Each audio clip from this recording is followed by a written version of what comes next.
ठिकादार मनमानी कार्य जो बेलप्पा नाल उपरे चलता सेतु निर्माण विलंब दीर्घ 4 वर्ष बीती जाइथिले सुधा शेष हो पारुना सेतु काम एथिरे 15 रु ऊर्ध्व गाँवर लोके यातायात पर साजिछि बाधक गाँ को आसी पारुना आंबुलांस रोगी पहुंची पारुना मेडिकल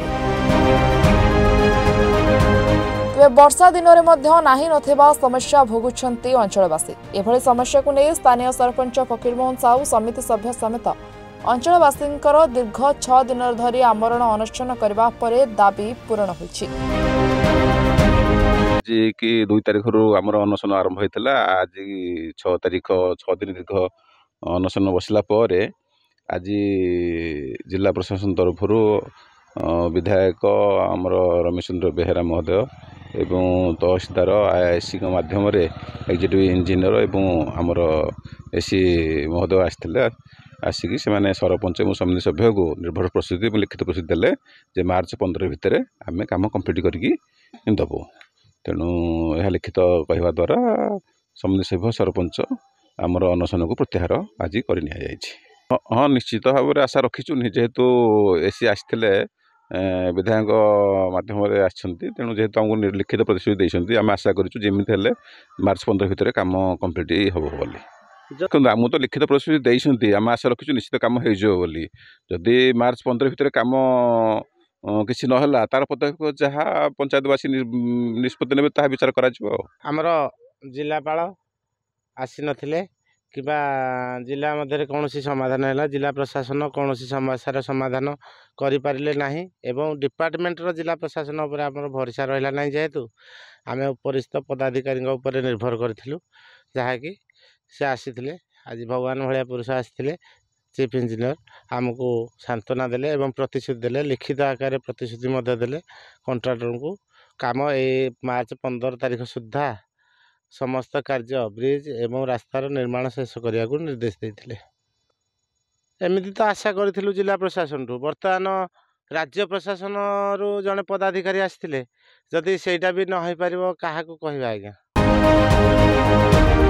एभली दृश्य देखा मिलता नयागढ़ जिला नुआगाँ ब्लॉक सोरडा पंचायत जगन्नाथ प्रसाद ग्राम आज घटनास्थल में दशपल्ला विधायक रमेशचंद्र बेहेरा भुवनेश्वर मंडल मुख्य निर्माण यंत्री अशोक कुमार बेहेरा ग्राम्य निर्माण विभाजन 2 नयागढ़ अधीक्षण यंत्री सौभाग्य कुमार दास नुआगाँ कार्यनिर्वाही सहकारी यंत्री हितांजलि पंडा तहसीलदार हेमंत कुमार नायक थाना अधिकारी शरद चंद्र सेठी पहुंचे चलित वर्ष मार्च 15 सुधा सेतु निर्माण कार्य शेष करने को लिखित प्रतिश्रुति देवा धारणा उठिथिले अंचलवासी NH 57 सोरडा ठारू गौड़ चांचरापल्ली पर्यंत गोटे रास्ता एवं ब्रिज जोटा कि सांक्शन होता टेंडर हो काम चली किंतु जो कंट्राक्टर एते धीरे मंथर गति काम कर जो कि स्थानीय जनसाधारण बारंबार प्रतिवाद करते एवं जो विभागीय प्रशासनिक अधिकारी रही से जो कथा जो तारीख देते से विफल होबारु परिशेष ग्रामवासी एवं स्थानीय सरपंच समिति ठार आरंभ करी सेठिरे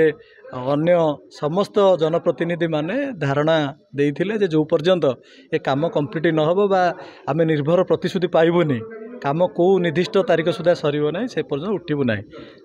सेमानको बुझिया पे मु मध्ये जाइथिली एवं आज विभागीय अधिकारी सहित चीफ कंस्ट्रक्शन इंजीनियर एवं सुपरिटेंडिंग इंजीनियर RD2 नयागढ़ विभागीय जंत्री एवं आमर चेयरमैन का प्रतिनिधि जिला परिषद सभ्यंकर प्रतिनिधि जाई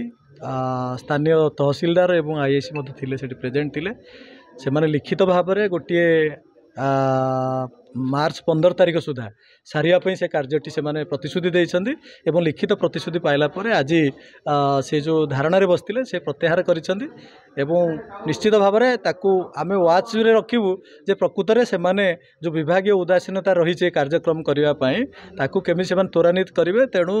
समग्र ग्रामवासी एवं से जीपी रो अधिवासी माने समस्त आप आखि रखिछन्ति आमे आशा करछु से माने जदि न करिवे काम को पुणी पुनर्बार आहरी जोरदार आंदोलन करा तेबे देखा जाऊ मुख्य निर्माण यंत्री लिखित प्रतिश्रुति देबा परे ठिकादार द्रुत गति रे काम करुछंती ना मंथर गति रे आगामी दिन रे काम हेउछि ताहा देखिबा बाकी रहिला।